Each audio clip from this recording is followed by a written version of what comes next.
Баршаңызға сәлем достар. Менің каналыма қош келдіңіздер. Бүгінгі видеода қазақ тілі пәнінен дара және күрделі етістік деген тақырыпты талқылаймыз. Бұл бізде 20-25 жаттығулар аралығы 109 сабақ қазақ тілі пәні 2 сынып. Менімен бірге видеоны соңына дейін тамашалаңыздар. 20 жаттығу. Кестедегі сөздерді оқы. Дара етістік: жазды, ұшты, жүзді, күлді, түсті. Күрделі етістік: жазып отыр, ұшып бара жатыр, жүзіп жүр, күліп отыр, түсіп кетті. Кестеге қарап, дара етістік пен күрделі етістіктің ерекшелігін өзің анықтап көр. Жасаған қорытындыңды төмендегі ақпаратпен салыстыр. Енді балалар қараңдар. Бұл жерде бізге тақырып, бүгінгі видеоның тақырыбының өзі дара етістік, күрделі етістік дедік. Біз етістік деген нәрсені білеміз, ол зат есімнің қимылын білдіреді, ол кім не істеді, қайтты, не қылды деген сұрақтарға жауап береді деп біз осы уақытқа дейінгі видеолардың барлығында етістік туралы айтып келе жатырмыз. Енді қараңдар балалар, бұл жерде етістік екі түрге бөлінеді екен. Дара етістік, күрделі етістік болып бөлінеді екен. Енді сендердің кейбіреулерің дара, күрделі деген сөзді бірінші рет естіп тұрған шығарсыңдар. Мүмкін осы уақытқа дейін дара деген сөзді естімеген шығарсыңдар. Күрделі деген сөзді естімеген шығарсыңдар. Оның мағынасы не екенін, қандай екенін білмейтін шығарсыңдар. Бұл етістікті дара, күрделіге ажырату үшін осы сөздердің мағынасын біліп алсаң, сол жеткілікті болады. Енді қараңдар, дара етістік дейді. Дара деген сөздің мағынасы, балалар, жалғыз деген сөзді білдіреді. Жалғыз, біреу ғана, бір өзі ғана деген мағынаны білдіреді. Яғни етістік, дара етістік деген бір сөзден тұратын ғана етістік. Балалар, түсінікті ме? Мысалы, міне, жазды, бірақ сөзден тұрады. Жазды деген бірақ сөз. Ұшты, жүзді, күлді, түсті. Мысалы, басқаша мысалдар келтірсек: көрді, айтты, естіді, жүрді, келді. Міне, бұның барлығы дара етістік, бірақ сөзден тұрады. Мысалы, Айнұр айтты, гүл өсті, найзағай жарқылдады, жаңбыр жауды. Міне, бұның барлығы дара етістік, бірақ етістік. Біреу ғана деген сөзді білдіреді. Дара деген сөз, оның мағынасы біреу ғана, өзі ғана, жалғыз деген мағынаны білдіреді. Естеріңде сақтаңдар. Екінші, күрделі етістік дегеніміз қандай? Ол үшін күрделі деген сөздің мағынасын білу. Күрделі деген сөз ол қиын, кішкене түсінуге қиын, күрделі тапсырма дейді ғой, қиын тапсырма. Ой, мына бір күрделі шешім болды. Яғни біз қиын ойланып тапқан шешім болды деген сияқты. Яғни күрделі деген сөз бір қиын деген мағынаны білдіреді. Көбінесе бір жаңағы, қалай айтсам екен, сендерге қалай түсіндірсем екен, оңайшылықпен жасалмайтын деген сөз, күрделі деген оңайшылықпен бірден жасала қоймайтын. Яғни бір сөзбен айтқанда қиын деген сөз, қиын, ауыр деген мағынаны білдіреді. Енді қараңдар, күрделі етістік дегеніміз қандай? Жазып отыр, ұшып бара жатыр. Көрдіңдер ме? Бір емес, бірнеше сөзден тұратын етістіктер. 2 немесе 3 сөзден тұратын етістіктерді күрделі етістіктер деп айтады. Мысалы, жазып отыр, бір мағына, жазып отыр. Мысалы, Айнұр жазуын жазып отыр. Міне, яғни жазып отыр деген сөз ол етістік, бірақ ол күрделі етістік. Жазып отыр, себебі 2 сөзден тұрады. Ұшып бара жатыр, ұшақ ұшып бара жатыр. Мысалы, қаланың үстінен ұшақ ұшып бара жатыр. Ұшып бара жатыр деген сөз ол 3 түрлі етістіктен тұр, 3 етістіктен. Яғни бұл күрделі етістік болып есептеледі. Жүзіп жүр, көлде аққу жүзіп жүр. Аққу жүзді десек, ол дара етістік болады. Жүзіп жүр десек, ол күрделі етістік болады. Міне, көрдіңдер ме? Күрделі етістікті дара етістікке, дара етістікті күрделі етістікке ауыстыр деген кезде осылай істейміз. Мысалы, ұшып бара жатыр деген сөзді дара етістікке айналдыратын болсақ: қаланың үстінен ұшақ ұшты, ұшып бара жатыр. Күрделісі, күліп отыр, күлді, түсіп кетті, түсті. Міне, дарасы, дара етістігі осылай болады. Ал күрделі етістігі күліп отыр, тістеп жеді, айтып отыр, келе жатыр, тағы не айтсақ болады, сондай көп сөздерді, яғни екі сөзден тұратын етістік, екі немесе үш сөзден тұратын етістіктерді күрделі етістіктер дейміз. Алдағы тапсырмаларда оны тағы да түсіне жатамыз. Жақсы. Міне ережесі жаңағы мен айтып тұрған дара және күрделі етістік деген сөздердің ережесі. Міне қараңдар, етістік дара және күрделі болып бөлінеді. Дара етістік бір сөзден тұрады, яғни қараңдар, жазды, көрді, ұшады, біреу ғана деген сөз. Күрделі етістік 2 не 3 сөзден тұрады. Міне бағана мен айтқан сөз. Жазып отыр, көріп жүр, ұшып бара жатыр. Көрдіңдер ме? Түсінікті ғой деймін я енді. Бұл ережені жаттап алыңдар. Келесі 21-ші жаттығу. Мысалды оқып, әрі қарай не болатынын болжа. Бұл жерде мысал. Мысал дегеніміз не балалар? Мысал дегеніміз бір тәрбиелік мағына алатын әңгіме. Сол әңгімеден тәрбиелік мағына алу үшін жазылып тұрса, осыны мысал деп айтамыз, я. Ол мысал көбінесе адамдар туралы айтылады, негізі адамдар туралы. Адамдардың мінезін сынап айтады, бір қылығын сынап айтады, бір іс-әрекетін сынап айтады, бірақ соны мысал ретінде жануарлардың сөйлетіп, жануарлар жасады осылай деп мысал келтіріп айтады адамдарды. Мысалы, бір бәлен деген адам өстіп жасады деп адамды атын атап түсін түстеп айтпайды, бірақ сол адамның мінез қылығын, бір жағымсыз мінез қылығын немесе бір жағымсыз іс-әрекетін жануарлар жасағандай қылып, жануарлардың атынан мысал ретінде айтады. Мысал дегеніміз көбінесе солай айтылады екен. Осыны оқи отыра, мысалды оқи отыра, адам өзінің бойынан сол қасиетті іздеп, адам жаңағы дұрыстауға тырысу керек. Міне осындай әңгімелерді мысал деп айтады. Қарандар, құмырсқа мен шегіртке. Кішкентай құмырсқа нанның қиқымын алып келе жатып, байқаусызда шұңғырға түсіп кетті. Мұны көрген шегіртке мазақтап күледі. Яғни жығылғанға күліп жатыр, я шегіртке. Осы кезде оны ары қарай қалай жалғастырсақ болады енді? Не болды деп ойлайсыңдар? Бұл жерде жануарларды айтып тұр, я, негізінде жануарларды айтып тұр, жәндіктерді айтып тұр. Ал егер де ол өмірде болса, мысалы бір адам өзінің жұмысын жасап, сол жұмысынан тапқан ақшасына тамағын алып, мәз болып үйіне келе жатқанда байқаусызда құлап қалды, я, аяғы тайып құлап қалады. Сол кезде басқа адам оған күлсе не болады? Ол дұрыс бола ма, болмай ма балалар? Міне көрдіңдер ме? Осындай жәндіктер, жануарларды мысалға келтіре отырып, адамның мінезін сынайтын әңгімелерді мысал әңгімелер дейді. Енді осы кезде жаңағы шегірткеге не болды деп ойлайсыңдар? Шегірткеге, менің ойымша, шегірткенің өзі бір бақытсыздыққа ұшырап қалды, я, бір жайсыз жағдайға ұшырап қалды. Себебі ол жығылып қалған адамға, байқаусызда сөйтіп құлап қалған адамға, жылап атқан адамға мазақ қылып күлуге болмайды, я, ешқашан ондай адамдарды мазақ қылуға болмайды.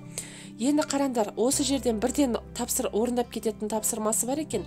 Мысалдағы қарамен жазылған етістіктің дара күрделі екенін ажырат. Қараңдар, бұл жерде қарамен жазылған екі етістік бар, міне түсіп кетеді, күледі. Осының ішінде қайсы дара, қайсы күрделі етістік екен? Түсіп кетеді. Бұл қай етістікке жатады?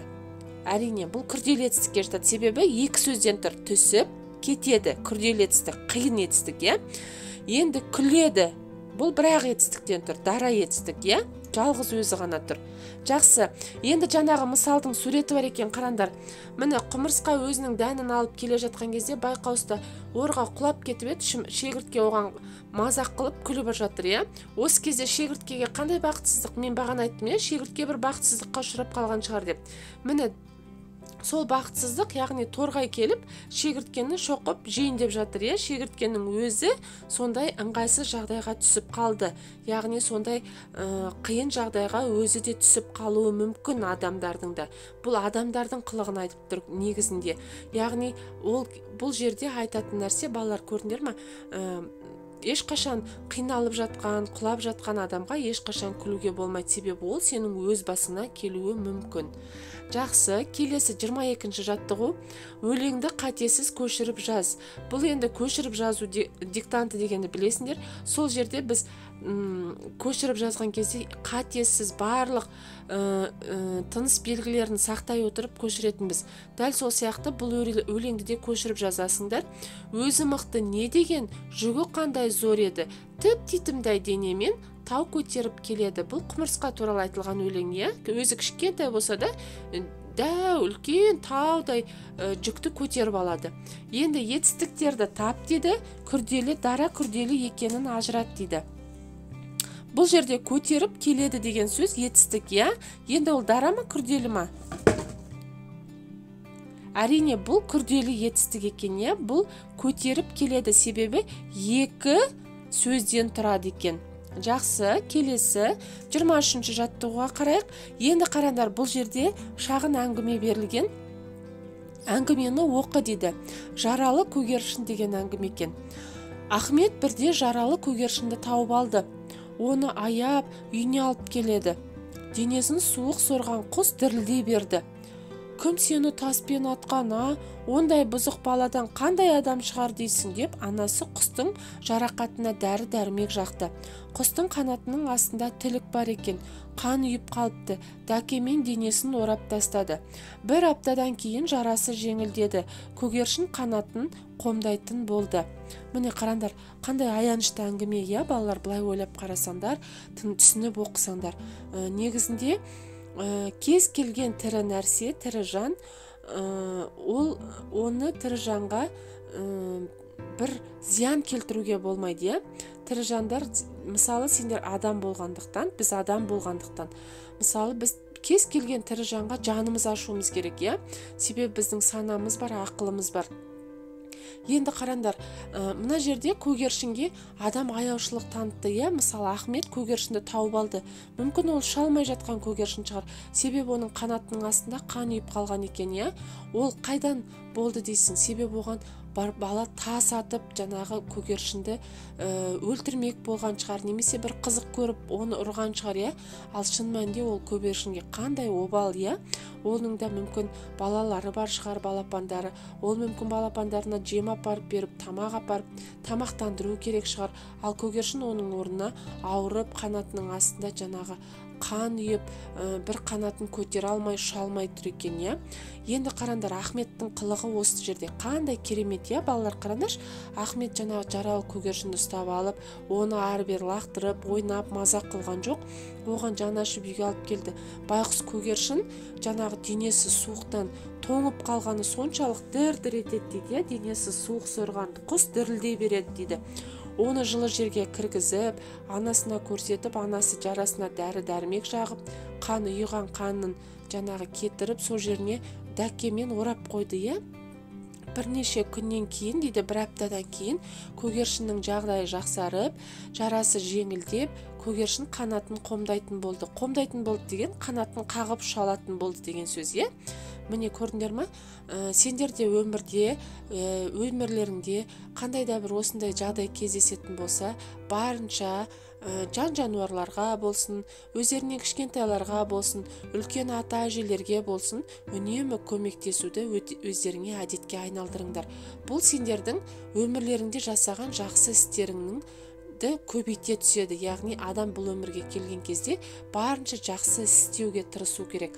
Енді сендер сондай жай ғана бір мысыққа тамақ беріп көшедегі аш қалған, немесе бір апаға мысалы қолындағы сөмкесін көтерісуге көмектескендеріңнің барлығы бұл сендердің өмір бойы жасаған жақсылықтарыңа еселеніп қосылады екен. Жақсы, енді әңгімедегі етістіктерді тап, олардың дара күрделі екенін айт дейді. Қараңдар, міне бірінші сөйлемде тауып алды деген етістік, екінші сөйлемде аяп, алып келді, үшінші сөйлемде сорған, суық сорған, дірілдей берді. Кім сені атқан дейді, атқан деген етістік бар екен. Арғартай дәрі-дәрмек жақты деген етістік бар. Ұйып қалыпты, орап тастады, жеңілдеді, қомдайтын болды. Енді осы етістіктерді дара және күрделі екенін ажыратамыз. Қараңдар, мысалы бірінші сөйлемдегі етістік тауып алды. Бұл күрделі етістікке жатады, себебі екі сөзден тұрады. Ары қарай аяп, аяды, оның барлығы бір ғана сөзден тұрғандықтан ол дара етістік. Алып келді, ол екі сөзден тұрғандықтан күрделі етістік. Алып келді екі сөз. Сорған, суық сорды, денесін суық сорды, суық сорған. Бұл дара етістік болады. Дірілдей берді, құс не істеді? Дірілдей берді. Яғни бұл күрделі етістік. Атқан, таспен атты, бұл дара етістік. Ары қарай жақты, дәрі-дәрмек жақты, бұл дара етістік, себебі бір-ақ сөз тұр. Үйіп қалыпты, қан үйіп қалыпты, бұл екі сөзден тұрады. Бұл сондықтан күрделі етістік. Ары қарай орап тастады, бұл күрделі етістік, себебі екі сөзден тұрады. Жеңілдеді, бір-ақ сөзден тұрады, сол үшін бұл дара етістік. Қомдайтын болды, қанатын қағатын болды, қомдайтын болды десек, бұл бізде күрделі етістік болады екен. Жақсы. Ары қарай міне қараңдар, 23-ші жаттығуда дара етістіктердің барлығын бір бөлек, күрделі етістіктерді бір бөлек теріп жазып қойдым. Міне дара етістік: аяп, сорған, атқан, жақты, жеңілдеді, тауып алды, алып келді, дірілдей берді, үйіп қалыпты, орап тастады, қомдайтын болды. Бұлар күрделі етістіктер екен. Ары қарай сол 23-ші жаттығудың жалғасы, бұл жерде әңгімеге құрылған жоспарды жалғастыр дейді. Мен сендерге өткен видеоларда айтқанмын, жоспар құру не үшін керек? Ол жоспар құру дегеніміз әңгімеден, яғни сендердің әңгімені түсінгендеріңді білдіреді. Егер сендер дұрыс жоспар құра алсаңдар, сендердің әңгімені дұрыс түсінгендерің. Сосын кейін сол жоспарға қарап тұрып, жаңағы әңгімені өздерің әңгімелей алатын боласыңдар. Мысалы қараңдар, бірінші Ахметтің жаралы көгершінді тауып алуы дейді. Бірінші. Яғни біз осы жерде айтуымыз керек: Ахмет жаңағы даладан жаралы көгершінді тауып алды, оны үйіне алып келді. Міне бұл Ахметтің тауып алған кезі. Ары қарай Ахмет пен анасының көгершінді емдеуі. Ары қарай не істеді? Оның қанатының астында тілік бар екен, және қан үйіп қалған екен. Ахметтің анасы оны дәкемен байлап емдей бастады, дәрі-дәрмек жақты емдей бастады. Міне, ары қарай. Одан кейін үшінші көгершіннің жазылуы. Бір аптадан кейін көгершіннің жарасы жазылып, қанатын қомдайтын болды деп айтамыз. Міне, жалпы барлық әңгімені осылай әңгімеледік. Жақсы, келесі дара етістікті күрделі етістікке айналдырып жаз. Міне, бағана мен осы видеоның басында айтқан әңгіме бұл, балалар. Бұл жерде дара етістікті күрделі етістікке айналдырамыз.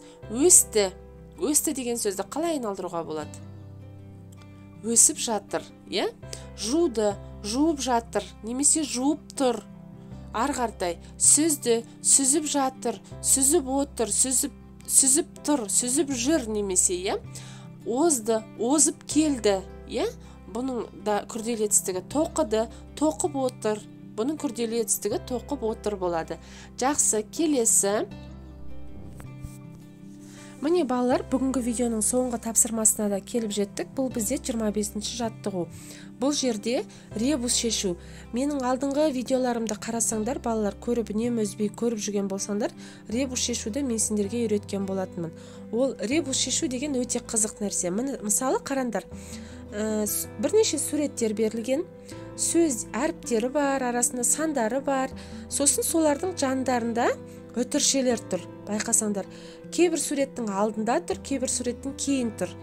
Мысалы, бұрын тұр, кейін тұр деген сөз, сол жағында, оң жағында тұр. Енді қараңдар, ребусты шешу үшін алдымен осы суреттердің атауларын, әріпті, санның атын бәрін жазып аламыз. Мысалы қараңдар, қозы, піл, керік, л деген әріп, доп, бір деген сан, барлығын жазып алдық. Енді қараңдар, бұл жерде қалай орындаймыз? Егер мысалы мына қозыдан бұрын тұр үтірше, яғни қозы деген сөздегі бірінші әріпті сызып тастаймыз. Бірінші бір әріпті сызамыз. Егер міне піл деген сөзде оң жағында тұр, пілден кейін тұр, яғни суреттен кейін тұр, екі үтірше тұр. Яғни піл деген сөздің біз соңғы екі әріпін сызып тастаймыз. Ол қалай болады, қараңдар? Міне қараңдар, қозының алдында тұр, үтірше бірінші әріпін сызып тастадық. пілдің соңында 2 үтірше тұр, соңғы 2 әрпін сызып тастадық. Керіктің соңында 3 не тұр, үтірше тұр, соңғы 3 әрпін сызып тастаймыз. Л деген әріп өзі қосылады. Доптан кейін 2, доп деген сөздің 2 соңғы әрпін сызып тастаймыз. 1 деген сөздің жаңағы алдыңғы 1 әрпін, сосын соңғы 1 әрпін екеуінде сызып тастаймыз. Енді осылардың арасында қалған әріптерді астына теріп жазып отырсақ, сөз шығады екен. Қандай сөз шығады екен?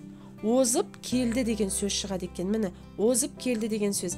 Енді осы озып келді деген сөзбен қандай сөйлем құрастыруға болады? Мысалы, мен мынандай сөйлем құрастыратын едім. Айбар ат жарысына қатысып, бірінші болып озып келді. Міне, көрдіңдер ме? Мен осындай бір сөйлем құрастыратын едім. Тағы бір қандай сөйлем құрастырсақ болады? Мысалы, Гүлнұр бишілер жарысына қатысып, сол жарыстан озып бірінші болып келді. Немесе жеңіспен оралып озып келді. Немесе, мені көрдіңдер ме? Бұлар балалар озып келді деген сөз, бұл алдыда болды, бірінші болып келді деген мағынада ғой. Соған байланысты кез келген етістікті, осы күрделі етістікті қатыстырып сөйлем құрастыруға болады. Мысалы, Жандос жарысқа қатысып, жүзу жарысына қатысып, бірінші болып озып келді. Немесе тағы да басқаша құрастыратын болсақ, мысалы, Айдос жүгіру жарысына қатысқан балалардан бұрын озып келді. Яғни, міне, осылай кез келген сөйлемді, өздеріңе ұнаған сөйлемді қатыстырып, құрастырып алсаңдар болады. Енді бұл етістікпен сөйлем құрастыру енді сендерге қиындық тудырмайды деп ойлаймын. Жақсы балалар, бүгінгі видео осымен аяқталды. Менің видеоларым сендерге ұнап жатқанына өте қуаныштымын. Менімен бірге видеоларымды соңына дейін тамашалап, менің каналыма тіркеліп, лайк басып, комментарий жазып, және өздерің достарыңа айтып жүруді ұмытпаңдар. Келесі видеоларда кездескенше сау болыңдар. Бүгінгі тақырып сендерге ұнады деп ойлаймын.